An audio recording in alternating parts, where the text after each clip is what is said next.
សាផ្ញើជូនប្រពន្ធសំឡាញ់ពីចម្ងាយប្រពន្ធសំឡាញ់បងអើយនៅពេលដែលបងទាញមីក្រូមកនិយាយនៅពេលនេះគឺមកពីបងនឹកអូនខ្លាំងណាស់អូនដឹងទេ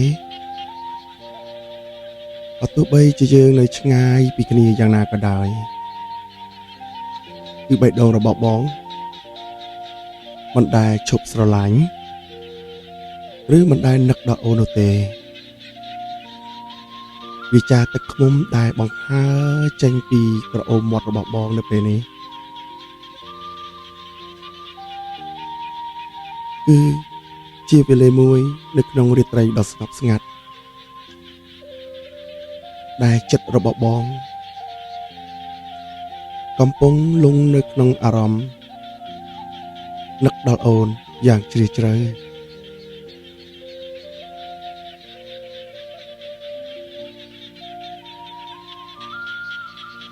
ការដែលរស់នៅឆ្ងាយពីគ្នា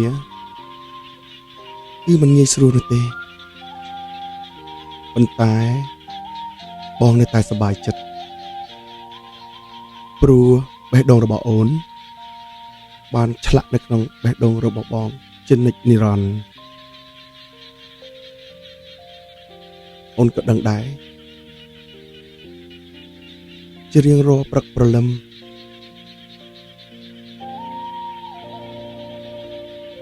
គឺបងតែងតែនឹកដល់អូនក្រោកឡើងកាលណាគឺនឹកកាលនោះជួនកាលពេលខ្លះក៏ស្រមើស្រមៃនៅក្នុងសុបិនថាបាននៅក្បែរអូននោះដែរ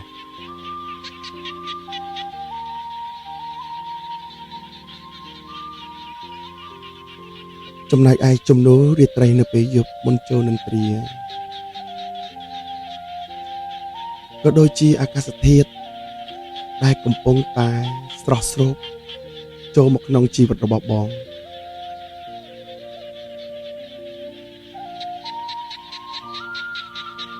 ណាមួយ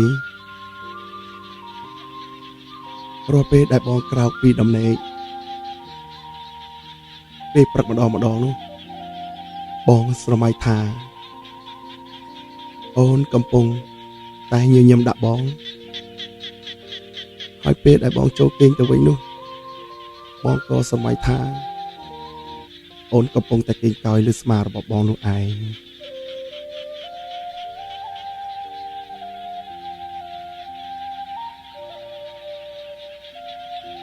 នៅពេលដែលមានខ្យល់បក់ម្ដងបើសិនជាមានអភិនិហាដែលអាចធ្វើបាននោះ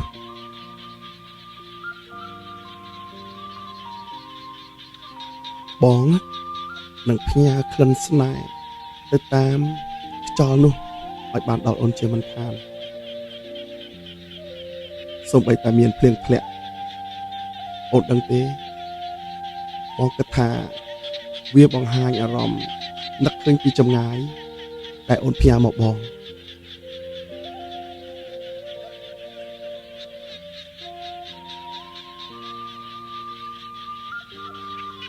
ពេលវេលានិងចម្ងាយมันអាចបំបែកមិត្តភាពស្នេហារបស់យើងបានទេពេលដែលអូនស្ដាប់សារនេះហើយ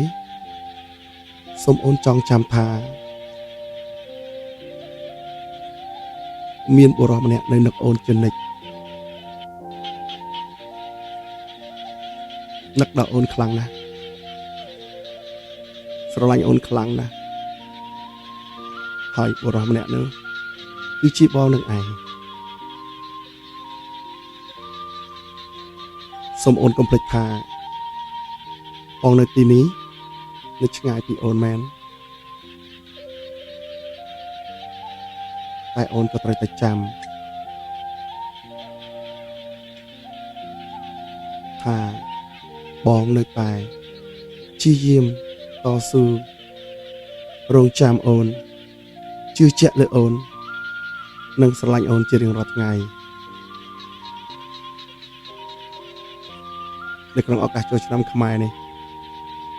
ក៏សូមជូនពរឲ្យអូននិងកូននៅក្នុងគ្រួសារទាំងអស់សូមឲ្យទេវតាឆ្នាំថ្មីតាមក្រងថែរក្សាដល់អូននិងកូនទាំងអស់ជាពិសេសគឺសូមឲ្យព្រះពុទ្ធធម៌ប្រសង់តាមថែរក្សាដល់អូនពីបងម្នាក់ដែលស្រឡាញ់អូនជានិច្ចបងក៏ចង់ប្រាប់អូនថាបងងងុយគេងណាស់សូមជម្រាបលា I love you more